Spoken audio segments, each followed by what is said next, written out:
बहुत महत्वपूर्ण विषय है, इसको आप खुलासा भी कह सकते हैं। लेकिन मैं शुरू करूं उससे पहले एक छोटा सा वीडियो मैं अपने सहयोगियों को, अमरीश, मैं सहयोगियों को आग्रह करूंगा कि एक बार आपको वीडियो दिखा दें।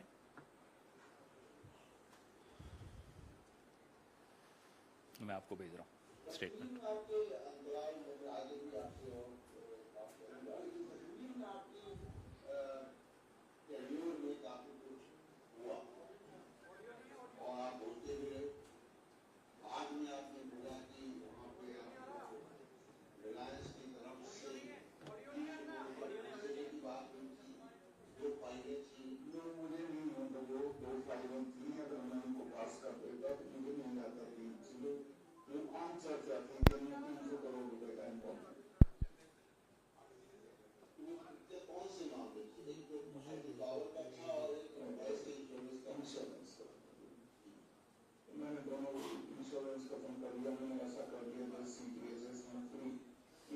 सरकारी कर्मचारी से 8,500 रुपये साल लिया जाता और रिटायर्ड से 20,000 रुपये लिया जाता। आपने कहा था कि आरएसएस का कोई व्यक्ति आपसे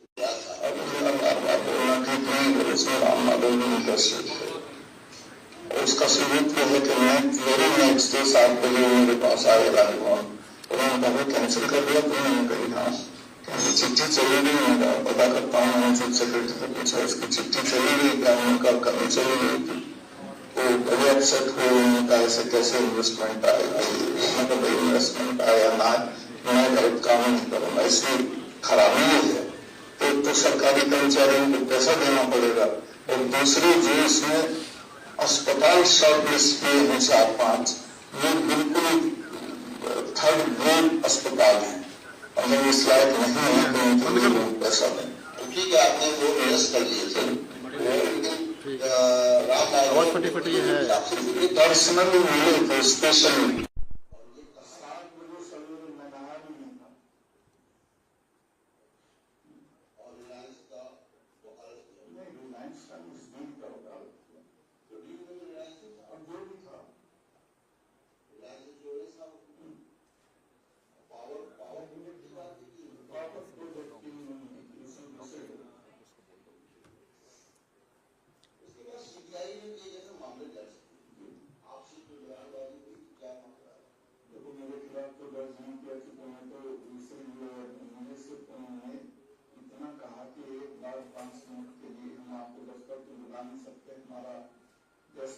वहाँ 5 मिनट आके चाय पीने में बैकग्राउंड इसका बताते। मैं क्या, मैंने सही सही बता दिया ये लोग हैं और ये सब माननीय प्रधानमंत्री के लोग हैं। आपकी बात आपने देखा सतपाल मलिक जी एक संवैधानिक पद पर आसीन थे अभी कुछ वक्त पहले तक। एक बहुत महत्वपूर्ण खुलासा नाम लेकर कर रहे हैं।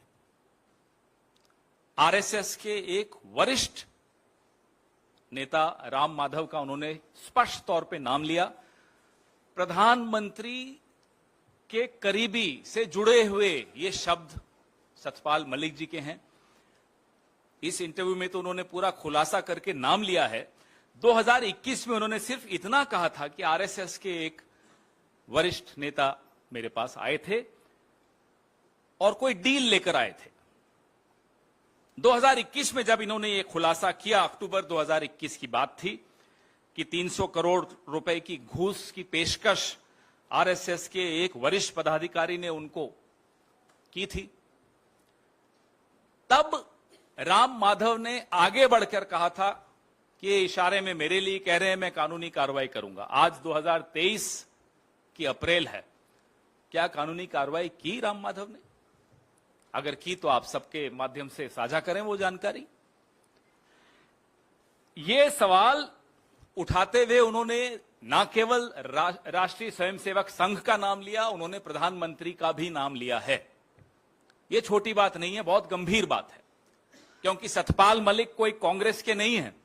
2 दशक से भारतीय जनता पार्टी के वरिष्ठ नेताओं की श्रेणी में उनका नाम आता है और आपके इतने चहेते हैं या थे कि आपने उनको जम्मू कश्मीर जैसे संवेदनशील राज्य का राज्यपाल बनाया आज से कुछ साल पहले, और वो भी ऐसे दौर में बनाया जब आप 370 हटा रहे थे, आपको अपना एक विश्वास पात्र व्यक्ति वहां चाहिए था और आपने उनको वहां लगाया।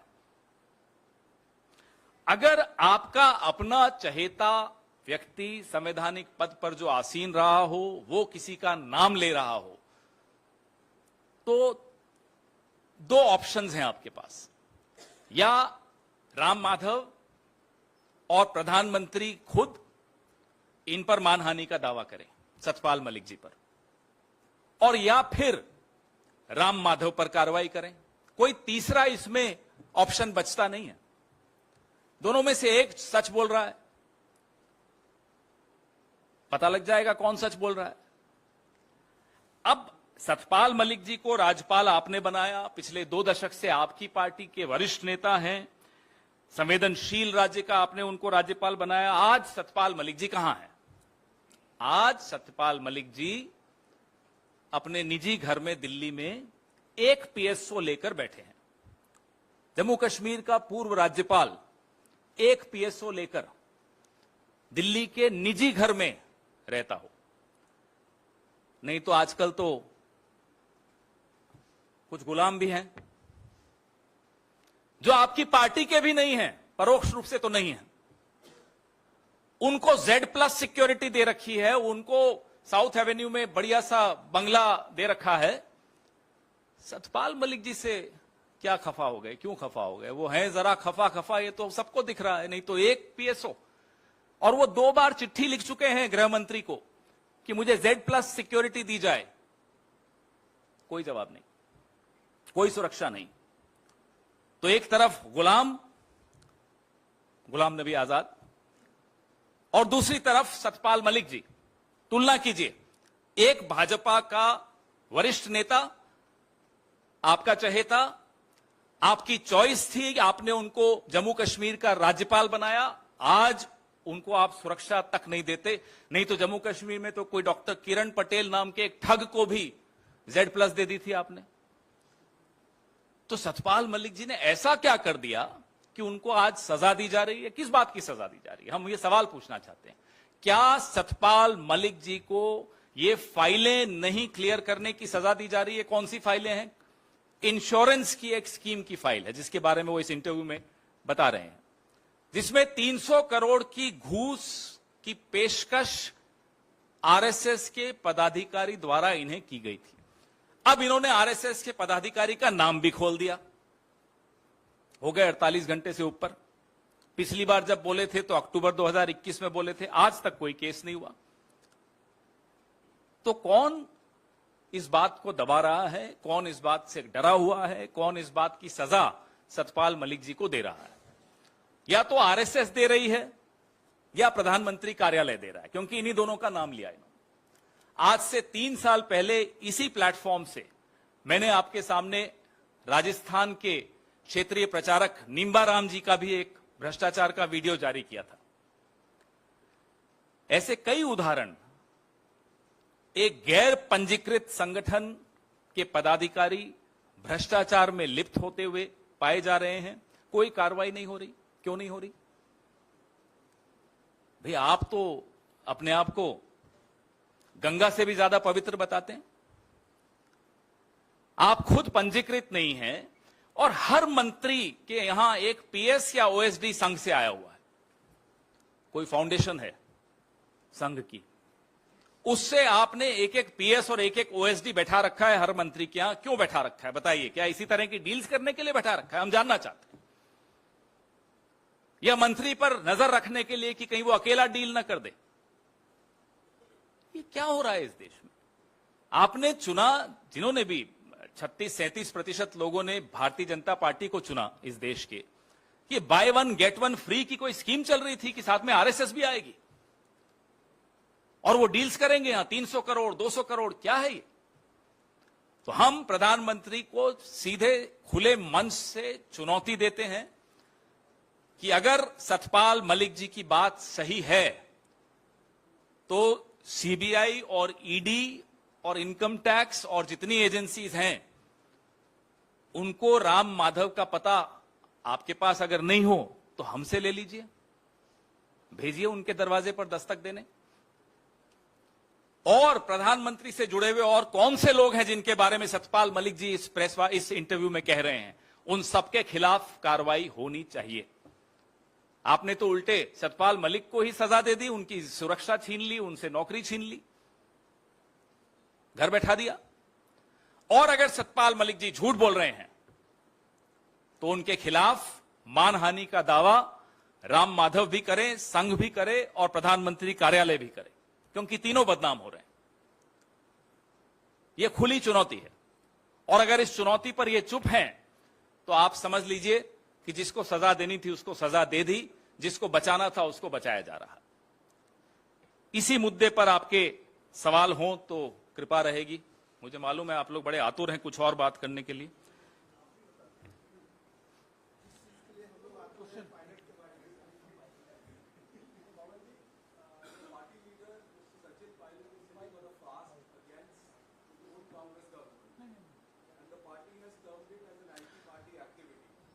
Today sometime, Mr. Jairam Ramesh, General Secretary in charge of the Communication Department, will be issuing a statement.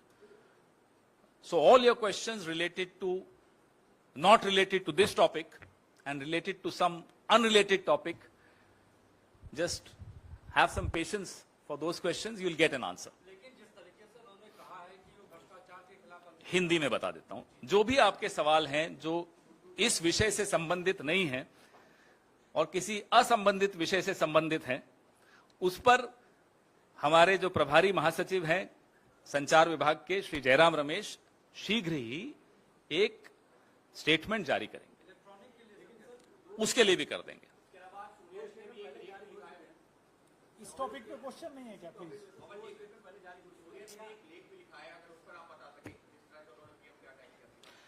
जो उस लेख में, रवि थोड़ी देर बाद आपसे बात करूं, जो उस लेख में वर्णित किया गया है, आज की स्थिति ठीक उतनी ही भयावह है।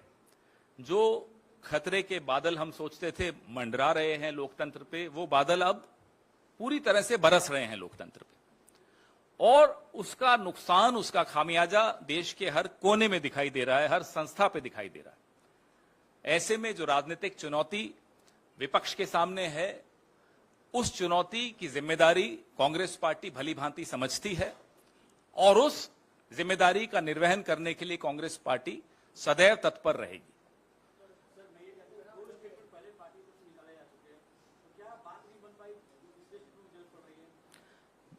तीसरा स्टेटमेंट, क्योंकि आप तीसरी बार सवाल पूछ रहे हैं आप लोग, इसलिए तीसरे स्टेटमेंट की आवश्यकता है, वरना तो मुझे लगता है पहले ही दिन कोई सवाल उसके बाद बचता नहीं था। फिर कल भी सवाल पूछे तो कल भी स्टेटमेंट आया, आज भी पूछ रहे तो आज भी आएगा। आप जितनी बार सवाल पूछेंगे हम उतनी बार आपको स्टेटमेंट देंगे।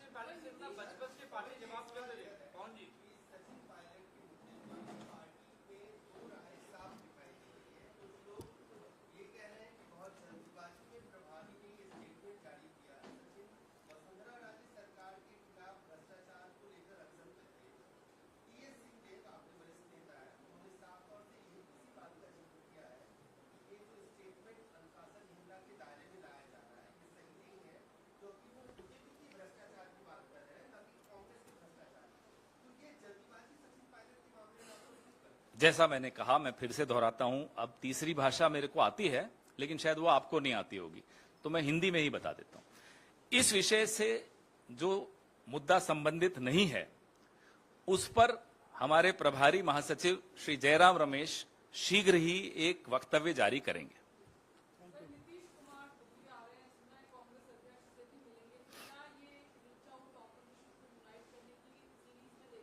वो तो हमारे अलाय हैं, हम लोग तो इकट्ठे एक सरकार चला रहे हैं।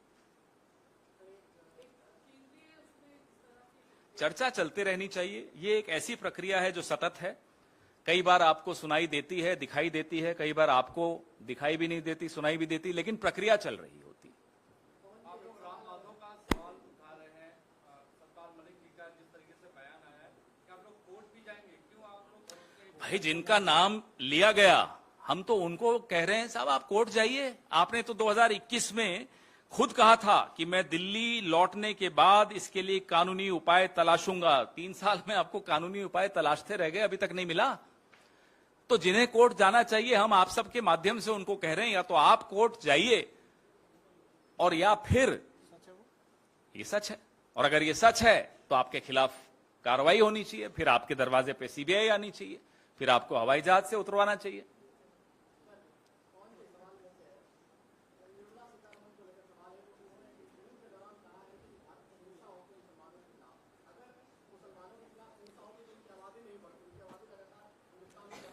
निर्मला जी को जितनी जानकारी जिस विषय पर है उस पर ही नहीं बोल पाती, तो उनके लिए मैं उन पर क्या टिप्पणी करूं। बाहर जाके उन्होंने कुछ बोला है तो उस पर मैं कोई टिप्पणी नहीं करूंगा।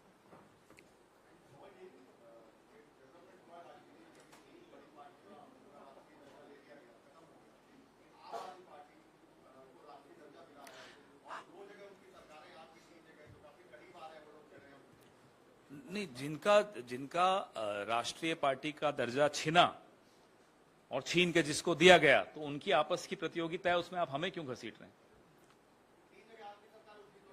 नहीं, हमारी अब बढ़ती चली जाएगी, आने वाले दिनों में आपको दिखाई देगा। लेकिन इस पूरे मुद्दे पर हम लोग गहन अध्ययन कर रहे हैं कि क्या पैमाना रखा उन्होंने, जिसके आधार पर उन्होंने कुछ पार्टियों को रिजेक्ट किया या उनका दर्जा छीन लिया। उस पर हम भी उसमें स्टडी कर रहे हैं।